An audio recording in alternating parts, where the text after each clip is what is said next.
N'oubliez pas de vous abonner pour suivre les vidéos et ne rien rater. Suite de l'épisode 1. Innovation dans la gestion portuaire. Contrôle des flux. Les ports templiers étaient organisés pour gérer efficacement les arrivées et départs de navires. Ils utilisaient des registres codés pour suivre les cargaisons et coordonner les expéditions. Système de taxation.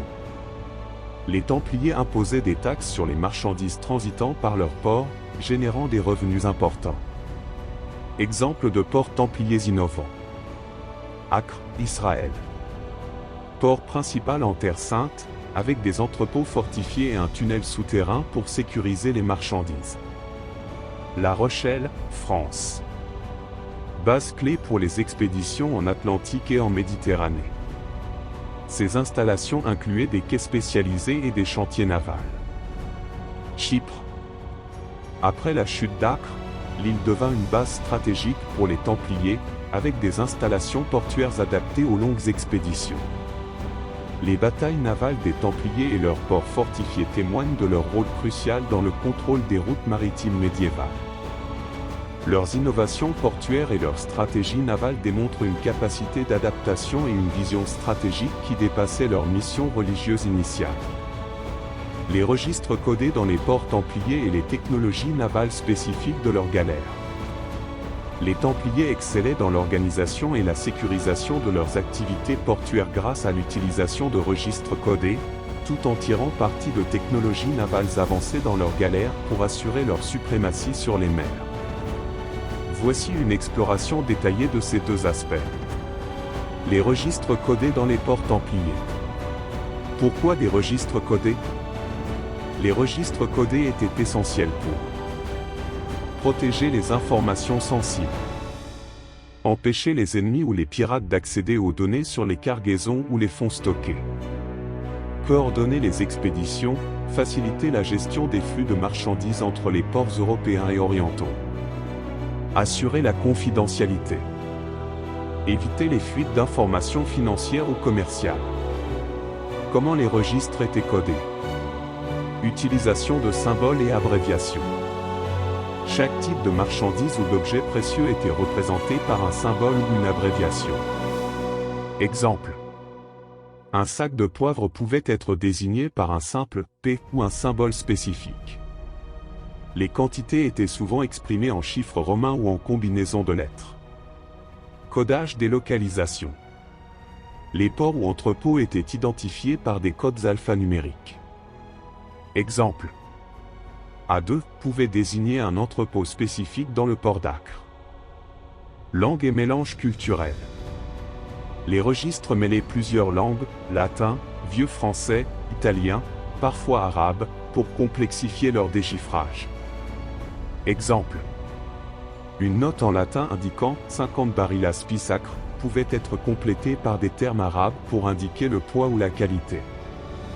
Lettres chiffrées pour les transactions sensibles. Des chiffres ou des codes étaient parfois ajoutés pour désigner la valeur des cargaisons, empêchant les espions de comprendre les montants exacts. Exemple. Une transaction pour 300 pièces d'or pouvait être notée comme 3xg. Gestion centralisée des registres. Archivage dans les ports majeurs. Les ports comme La Rochelle ou Acre disposaient de salles sécurisées où les registres codés étaient stockés. Supervision par les trésoriers templiers. Les responsables portuaires, souvent des membres de l'ordre, géraient les registres avec des copies sécurisées dans les commanderies principales. Contrôle strict de l'accès. Seuls les hauts dignitaires templiers et certains officiers portuaires avaient la clé pour décrypter les codes des registres. Exemple concret d'utilisation. Un registre pour un convoi transportant des épices de Chypre à Venise pourrait être noté ainsi. B5, ex-Sévéine, SPA 2. B5. Identifie le port de départ. Ex-Sévéine. Désigne la cargaison, 98 barils d'épices. SPA 2. Indique le point de stockage intermédiaire dans un entrepôt spécifique. Les technologies navales spécifiques utilisées dans leurs galères.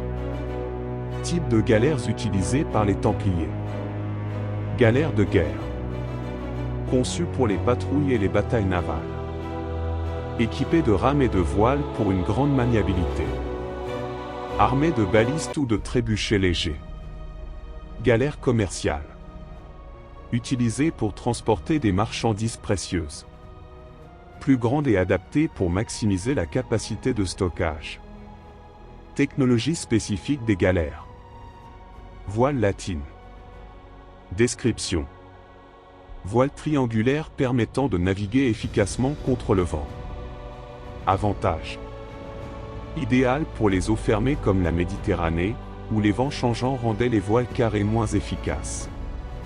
Système de propulsion combiné. Description. Rame pour une propulsion rapide et indépendante du vent, combinée aux voiles pour les longues traversées. Usage templier. Les galères pouvaient manœuvrer rapidement en cas d'attaque ou poursuivre des navires ennemis. Coque renforcée. Construction. Utilisation de bois dense comme le chêne, renforcé par des pièces métalliques sur les parties les plus exposées. Avantages. Une résistance accrue aux abordages et aux impacts d'armes ennemies. Armement embarqué. Baliste. Machine à projectiles montée à l'avant pour tirer des flèches ou des pierres lourdes sur les navires ennemis. Bélier. Renforcement métallique sur la proue pour percuter et endommager les coques adverses. Pont spécialisé. Description. Pont renforcé pour transporter des chevaux ou des équipements militaires. Certains ponts étaient équipés de défenses, parapets, pour protéger l'équipage lors des combats. Innovation dans la navigation. Carte marine améliorée. Les Templiers adoptaient des portulans italiens, cartes marines détaillées montrant les ports et les routes maritimes. Boussole rudimentaire. Bien que primitive, ces boussoles facilitaient la navigation en haute mer et la planification des itinéraires.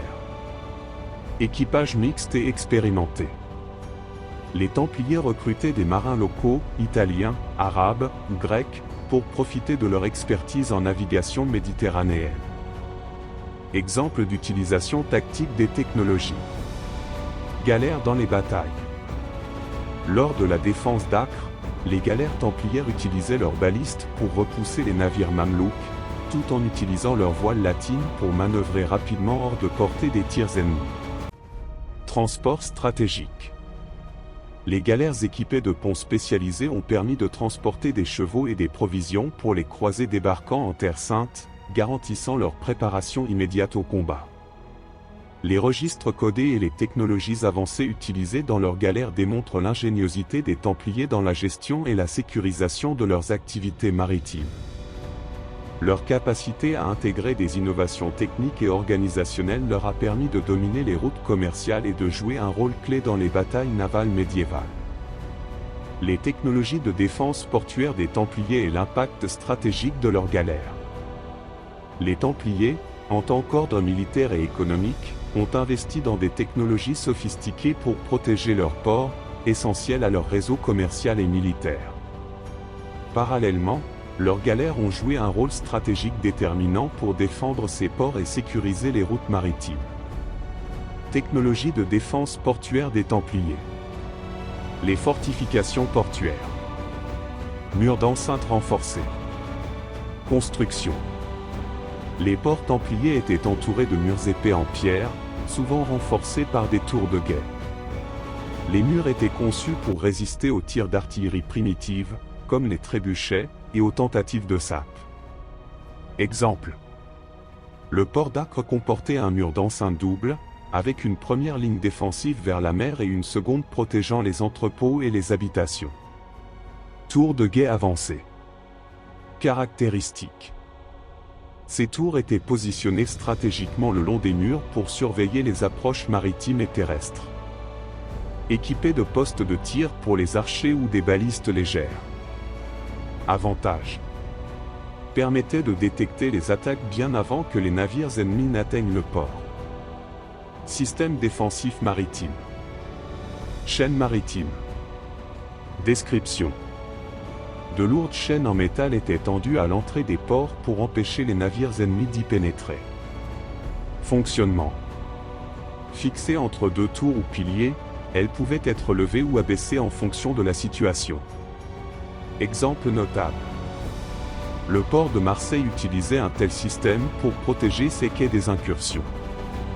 Plateforme de tir côtière. Construction.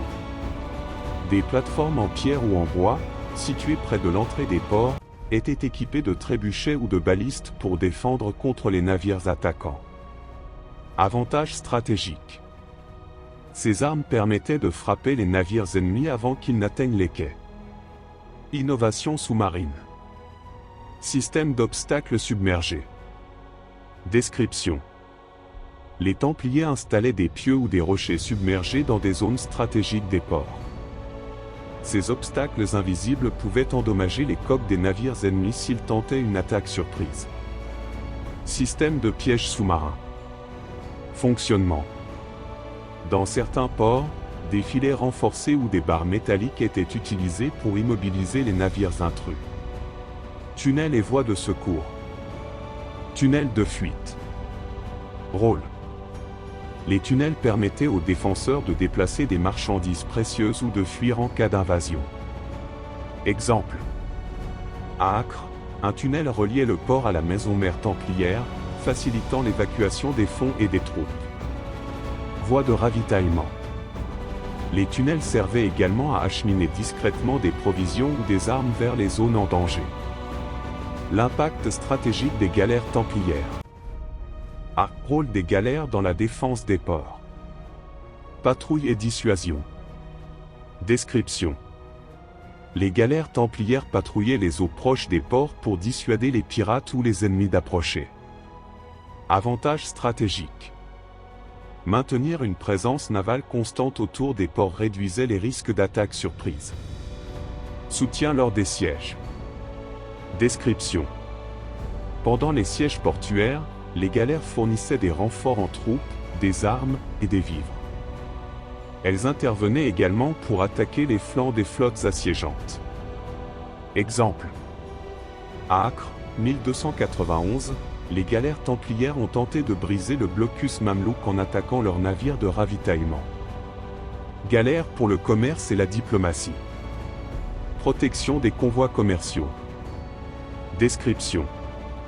Les galères escortaient des navires marchands transportant des épices, du vin ou des métaux précieux. Elles étaient armées pour repousser les attaques de pirates ou de flottes rivales. Transport d'émissaires et de tribus. Description. Les galères transportaient des dignitaires ou des tribus vers des alliés ou des ennemis dans le cadre de négociations. Exemple. En 1281, une galère templière a transporté un tribut en or aux Mamelouks pour maintenir une trêve commerciale.